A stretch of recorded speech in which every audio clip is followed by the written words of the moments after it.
নির্বাচনী প্রচারে দেখে মনে হচ্ছে যে, বা যেটা আমরা আগেও ধারণা করেছি, যে বিএনপি এবং জামাতের মধ্যেই মূল প্রতিদ্বন্দ্বিতা হবে, মূল প্রতিদ্বন্দ্বী দল হিসেবে তারা বিবেচিত হচ্ছে।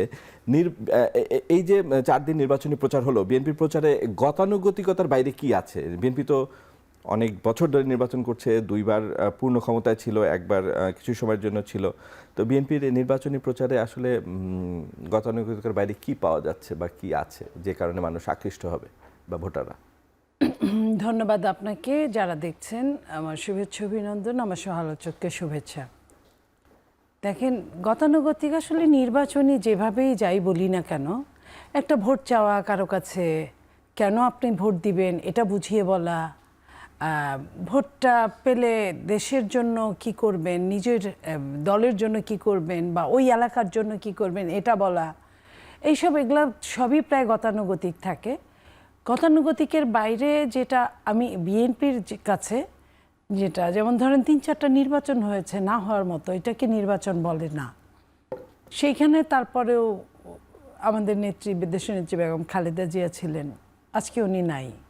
এটা আমাদেরকে অনেক পীড়া দিচ্ছে। যখনই মাঠে নামছি ওনার ব্যাপারটা, তখনই নিঃসঙ্গতা, এই যে কি জানি না একটা হাহাকার, আবার পাশাপাশি একটা যোগ হওয়া, এটাও এক ধরনের ভালো লাগা বোধ যে আজকের বর্তমান চেয়ারম্যান আমাদের, উনি জয়েন করেছেন, উনি কাজ করছেন, চেষ্টা করছেন এবং ভোটারদেরকে আকৃষ্ট করার জন্য যে এই সময়টা, এই ভোটটা পেলে কি হবে, কতটা দরকার এখন একটা ভোটের জন্য, এবং ভোটটা না হলে প্রত্যেকটা দলের জন্য কতটা ক্ষতিকর। আগে কিন্তু এই কথাটা আসতো না, এই যে গতানুগতিকের বাইরে যে কথাটা বলা, যে এই মুহূর্তে একটা ভোট ভীষণভাবে জরুরি, এটাই আমি মনে করি মোটা দাগে যে এই কথাটা জনগণকে পৌঁছানো, যে আপনারা সবাই ঠিক সময় মতো ভোটটা দিতে যাবেন, যত রকম সমস্যায় আমাদের হোক না কেন। কারণ এই ভোটটার জন্যই কিন্তু এত লড়াই, এত অভ্যুত্থান, এত জীবন যাওয়া, এত মানুষের আহত হওয়া, এত মানুষের হাহাকার, এবং আজকে অর্থনৈতিক যে চরম দুর্দশার মধ্যে বাংলাদেশ, এগুলো কিন্তু সব সঠিক একটা ভোটের অভাবে এই জিনিসগুলো হয়েছে। এটাই হচ্ছে গতানুগতিকের বাইরে। যেটা এর আগের ভোটগুলা, যেমন এর আগের 3-4টা ভোট তো এটা ভোটই ছিল না, এইটা এই ধরনের বলারও কোনো কথা ছিল না। মানুষের ভিতরে একটা আটকে থাকা, দম আটকে থাকা একটা হাহাকার ছিল, যেটা মানুষ বলতে পারে নাই। তার আগের ভোটগুলা এমন ছিল যে আমি ভোটে পাশ করলে কি কি করব, ওটার সাথে এই যে গতানুগতিকের বাইরে যে ভোটটা কত জরুরি এবং এই ভোটটা কত আকর্ষণীয়, কতটা টার্গেট ফুলফিল আমার হতে হবে এই ভোটটা হলে, ভোটটা না হলে কতটুকু সমস্যা হবে এই দেশটার জন্য, এটা বলা। ধন্যবাদ নীলুফার চৌধুরী। জনাব আতিকুর রহমান, জামায়াত এর আগে কখনো এককভাবে সরকার গঠন করেনি, অংশীদার হিসেবে ছিল। জামায়াতকে নির্বাচনে আন্ডারডগ, নির্বাচনী প্রচারে জামায়াতের প্রধান অস্ত্র কি? জি, ধন্যবাদ আপনাকে, ধন্যবাদ আমাদের সহ-আলোচক এবং যারা শুনছেন সবাইকে আমাদের শুভেচ্ছা এবং সালাম।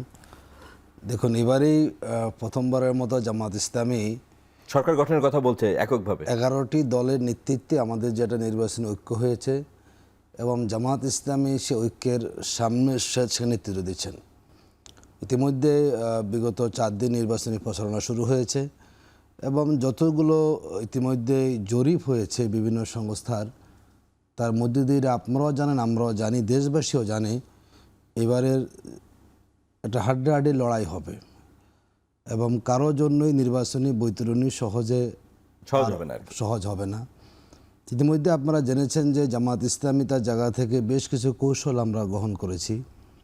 আমাদের নেতৃবৃন্দ যে এলাকাতে যাচ্ছেন, তারা সেখানে এলাকার সমস্যাগুলো নিয়ে কথা বলছেন, এবং যদি জামাত ইসলামী সব এই 11 দল রাষ্ট্র ক্ষমতা আসতে পারেন, ওই এলাকার মানুষের জীবন কী ভূমিকা রাখবেন সে কথাও তারা সেখানে বলেছেন। তো সবসময় এবারে সবচেয়ে সিগনিফিক্যান্ট হলো জামাত ইসলামী তো বটেই, এবারে বাংলাদেশের প্রথম কোনো রাজনৈতিক দল তারা ক্ষমতা আসলে দেশ কিভাবে চলবে একটা পলিসি সামিট জামাত ইতিমধ্যে করেছে এবং এটা ব্যাপক সাড়া জাগিয়েছে। এবং আমাদের রাষ্ট্র আগামী দিনে কীভাবে চলবে, এবং জামাত ইসলামী সারা ওয়ার্ল্ডের বেশ কিছু রাষ্ট্রকে আমরা অনুসরণ করেছি, সেখানে এক্সপার্টরা এসেছেন, তারা দীর্ঘ সময় গবেষণা করেছেন এবং বাংলাদেশের আর্থসামাজিক বাস্তবতাকে সামনে রেখে কোন দিকে অগ্রাধিকার দেওয়া প্রয়োজন সেগুলো বিশ্লেষণ করেছেন। আমরা মনে করি এবারের রাষ্ট্র ক্ষমতা জামাত ইসলামী তার একটা সক্ষমতা অর্জন করেছে ইতিমধ্যে। মানুষকে আমরা বোঝাতে সক্ষম হয়েছে আগামীর বাংলাদেশকে যদি আমরা সুন্দর দেখতে চাই, দুর্নীতিমুক্ত করতে চাই, তাহলে জামাত ইসলামী সহ যে 11 দলীয় একটা নির্বাচন ঐক্য আছে তারাই সবচেয়ে বেশি ক্ষমতা আসার জন্য উপযুক্ত শক্তি এবং জোট। সেই চিন্তাকে ধারণ করেই আমাদের বক্তব্য যাচ্ছে, আমরা কথাগুলো বলছি এবং বিশেষ করে যেখানে যাওয়া হচ্ছে আপনি খেয়াল করে দেখবেন মানে উপচে পড়া ভিড়। উত্তরবঙ্গের সবগুলো জেলাতে ব্যাপক মানুষের উপস্থিতি, এক জেলাতে একাধিক জায়গাও কিন্তু মানুষের লক্ষাধিক মানুষ সেখানে উপস্থিত হয়েছে। এটি বোঝা যাচ্ছে বাংলাদেশের মানুষ এবার পরিবর্তন চাচ্ছেন এবং নতুন বাংলাদেশকে যারা ধারণ করবেন এবং যাদের মধ্যে রাজনৈতিক সংস্কৃতির পরিবর্তন যারা আনতে চান তাদের পক্ষে মানুষের একটা মতামত আসছে বলে আমরা বিগত 4 দিনে আমাদের জনসভাগুলো উপস্থিতি তাই কিন্তু প্রমাণ করে।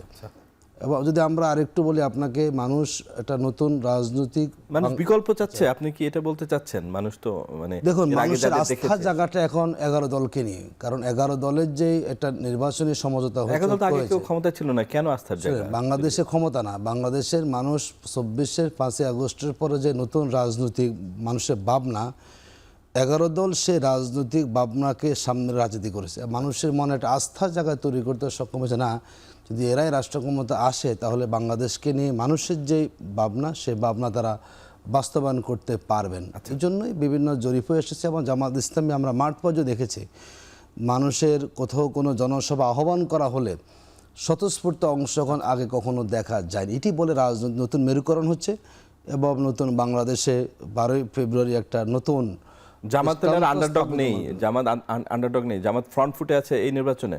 আমরা আন্ডারগ্রাউন্ড তো কখনো আন্ডারগ্রাউন্ড না। আচ্ছা, আমরা সামনে আছি এবং আশা করি আমরা শেষ পর্যন্ত সামনে থেকে নেতৃত্ব দিই। আচ্ছা, ধন্যবাদ আতিকুর রহমান।